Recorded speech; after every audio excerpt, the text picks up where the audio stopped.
Tonight we are reading some more of Aussie Bites, a box of chicks. We're up to chapter 4, On the Bus. Melvyn took so long to gather all the chicks together that he missed his bus. He waited an hour for the next one. It was not a school bus. Businessmen and women filled all the seats. They stared at him, or at least they stared at the box. A loud cheeping was coming from inside. "What have you got in there?" a woman asked.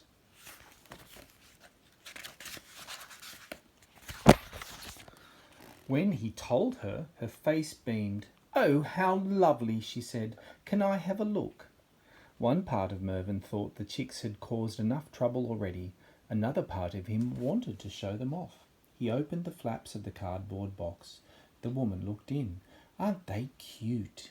At that moment, the bus hit a pothole in the road. It was not a big pothole. It was not a big bump, as bumps go, but one little chick was jolted free. It was Melvyn's favourite, the one with the tiny tuft of white down its head.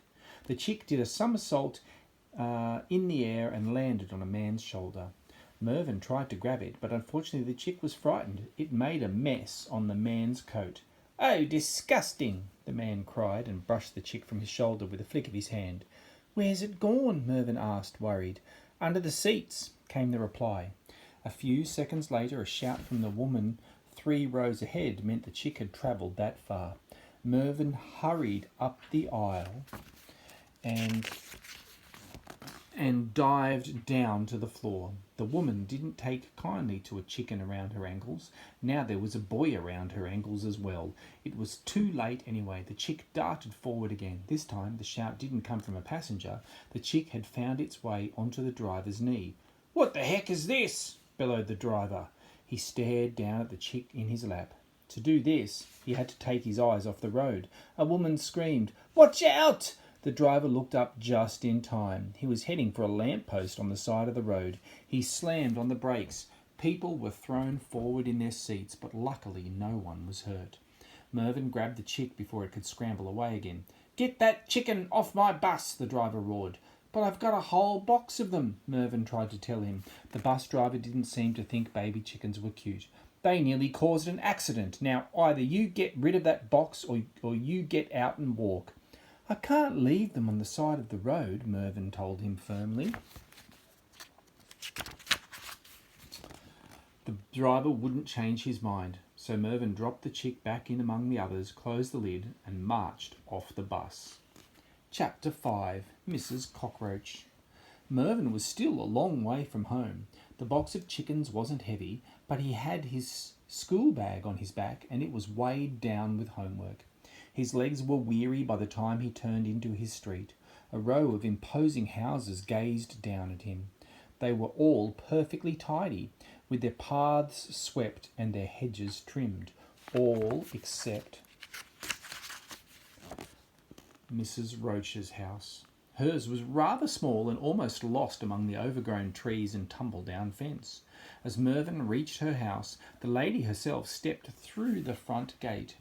She always wore overalls that were often covered in dirt, but it was a happy kind of dirt. Mrs. Roach loved growing things, and she seemed to spend her whole life on her knees planting plants and spreading smelly manure. "Hello, Merv," she shouted when she saw him. Mrs. Roach was the only person who called him Merv. For this reason, Melvyn's mother didn't think much of Mrs. Roach. His sister Delia called her Mrs. Cockroach, though never to her face. But Melvyn loved Mrs. Roach. Once she had invited him to see the peacock she kept in her backyard. Today it was Melvyn's turn to do the showing. "What have you got in the box, Merv?" she asked. "Come on, give us a gander." Melvyn guessed this meant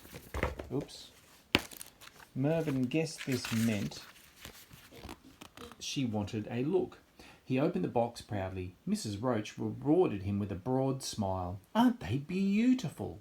One of the chicks began to cheep. It was Melvyn's favourite, with the white tuft. Mrs. Roach picked it out of the box and cradled it between her hands until the little creature was warm again. Then the cheeping stopped.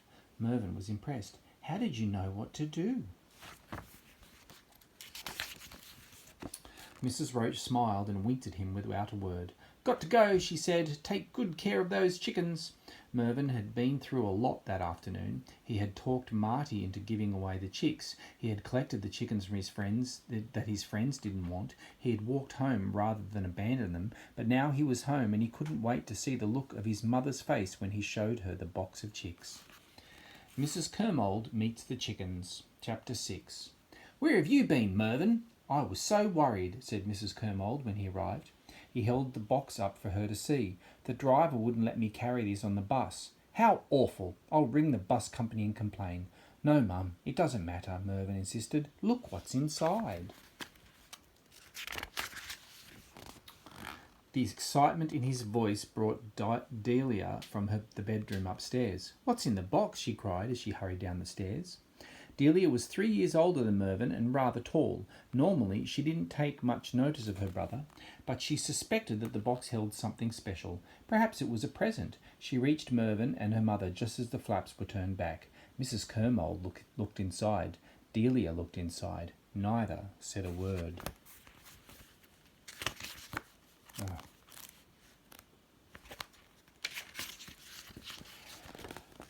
They both looked up at Mervyn's glowing face, then down at the chicks again. Mervyn, they're baby chickens, said his mother. I know, I got them from school. Aren't they great? Mervyn, they're baby chickens, said Delia, repeating her mother's words exactly.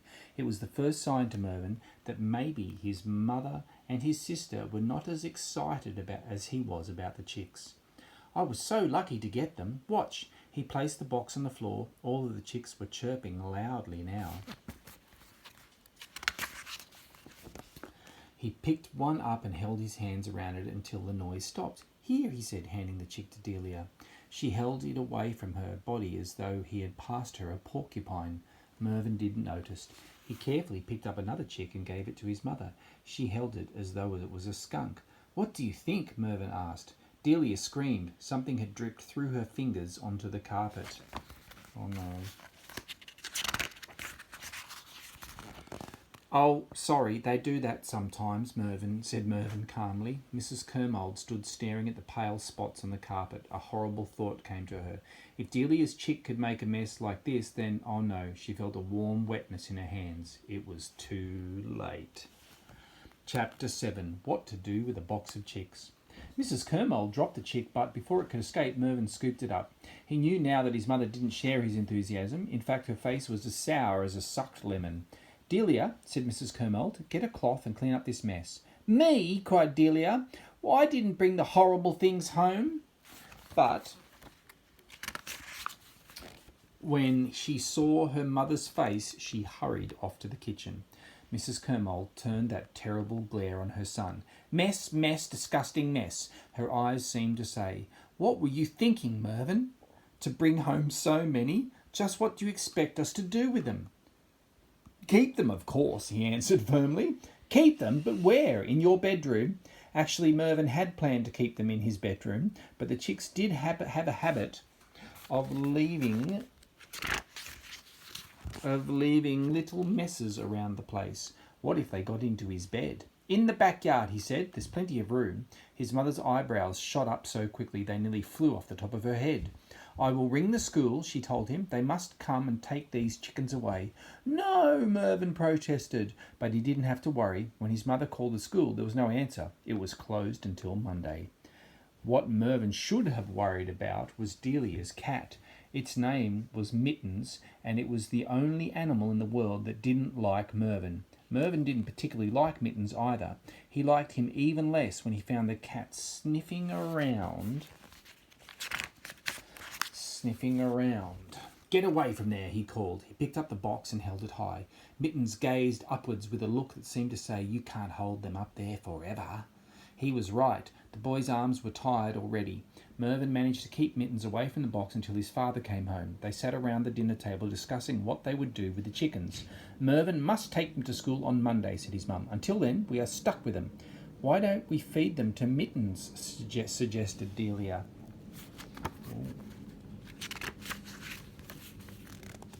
Don't be cruel, Delia, his father told her. Besides, your cat is fat enough already. He thought for a moment. I know, we'll take them to a chicken farm. What will happen to them there? Melvyn asked.